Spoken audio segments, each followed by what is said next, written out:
It's Mark, the family woodworker. Here's my favorite woodshop tips and hacks.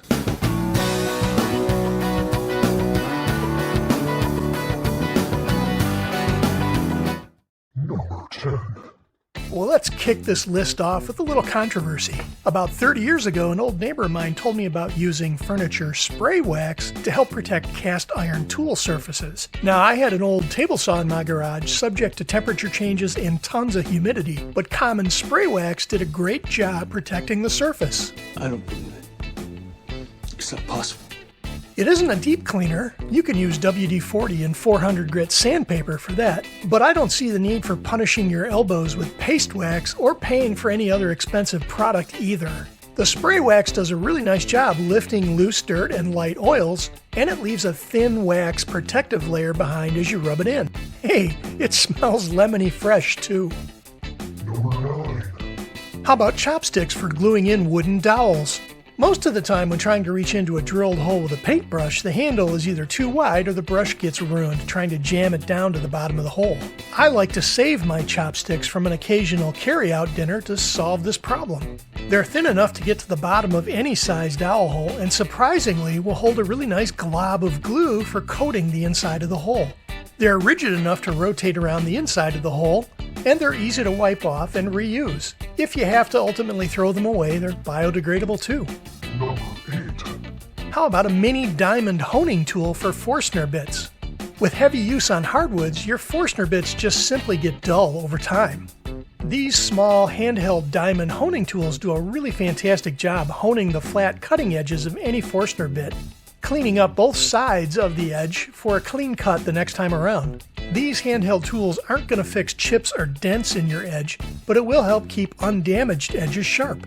You can find these handheld honing tools at a number of woodworking suppliers. Number 7.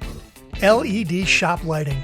I am now a convert to the ridiculous benefits of LED ceiling lighting. In my old shop, I wound up using a bunch of clip-on shop lights clamped across my ceiling with extension cords running everywhere. I was willing to try anything to increase the light in the shop so I could see what I was doing. But no matter how I set them up, dark shadows would exist everywhere, making the corners of my shop pretty dangerous to work with power tools.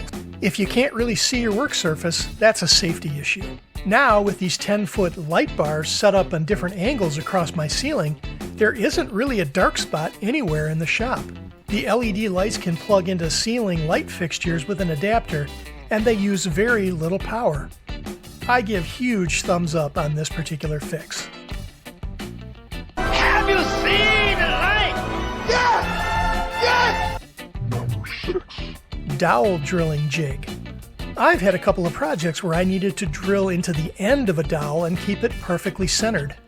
In order to do that, I found two hacks that work really well. First, I created this V-groove block that works with my drill press vise. It'll hold a dowel in the groove and when clamped, holds the dowel straight up for center drilling. I've also used these wooden two-handled clamps where if you place the jaws of the clamps at 90 degrees to each other, they'll hold up any size dowel straight up into the drill bit as well. Number 5.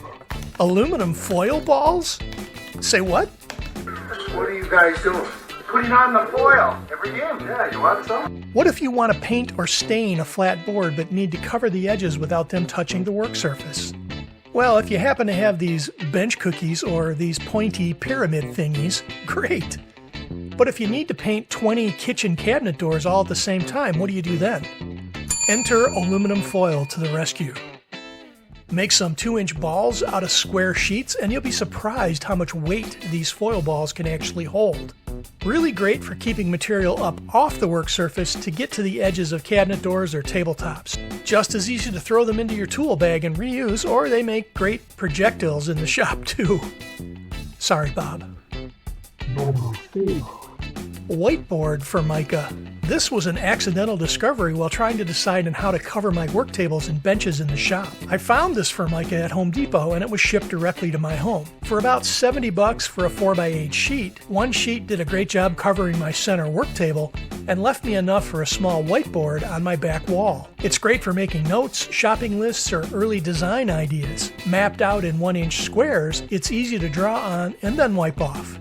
and it's smooth enough to allow even heavy lumber to slide around without much energy, making it a great material for a table saw outfeed table. I'm really loving this stuff. Number 3. Well, how do you fix deep gouges? I've seen other recommendations for repairing deep wood gouges, including the use of wood glue or cutting in a patch piece of wood. But 5-minute epoxy and color-matching sawdust really work well for me. This is a fast curing and material matching solution that allows you to get on with your project without having to wait a day or more for the glues to set and dry. You'll need some fine dust from the wood you're repairing, easily retrieved from your sander bag. Mixing a little with the thick epoxy makes it like peanut butter and fills the gouge completely. Darker woods like walnut will need that matching sawdust too, but that can be obtained by sanding the walnut a little bit for a small amount of that darker sawdust. The mixture cures really fast and can be rough sanded in a couple of hours. Similar to using wood glue though, the repair won't absorb stain like the base wood will. So your best finish is to use a clear coat on the natural wood color for the repair to blend in. Number 2. Who would have thought tongue depressors would be so handy? Remember having trouble finding a clean mixing stick for your wood stain, or even settling for a small tree branch when you couldn't find anything else? Stop that. Stop it now. These tongue depressors are pretty easy to find at craft stores or online, and they're great for a bunch of jobs around the shop. Yes, they're clean and perfect for mixing up wood stain or paint in quart-sized cans, but they're also great for spreading epoxy just like you saw on the gouge fix. They also make great shims on door frames or unlevel floors. Best of all, you only need to wipe them off for reuse, and of course they're biodegradable when you have to discard them. Number 1. And my number 1 favorite hack? Rubberized clamp grips. Possibly the best use of rubberized shrink tubing I've found. I remember working with 30 painted handle F-clamps in a hot garage while building our cedar canoe, and the sweat on my palms preventing me from getting a good grip on those clamps. The rubber texture shrink tubing is found in multiple diameters and colors and perfect for sliding over those painted wood handles on clamps. Pick the diameter of tubing a little larger than the diameter of your clamp handle so it can slide over. Prep the handle with a little spray glue to ensure a bond with the tubing. Cut the tubing a little longer than the clamp handle and apply some heat to shrink the tubing over the handle. Trim off the excess when cool and you're good to go. It's a much improved grip surface for tightening those clamps. Well, I even had more tips I thought I could add, but then again it wouldn't be a top 10 list, would it? These are definitely my favorites. What are some of yours? Leave us a comment and join the fun. Hey everybody, thanks for watching. We really hope you liked the video and consider subscribing to our little channel. Come on back for some more featured projects for the average woodworker. Take care.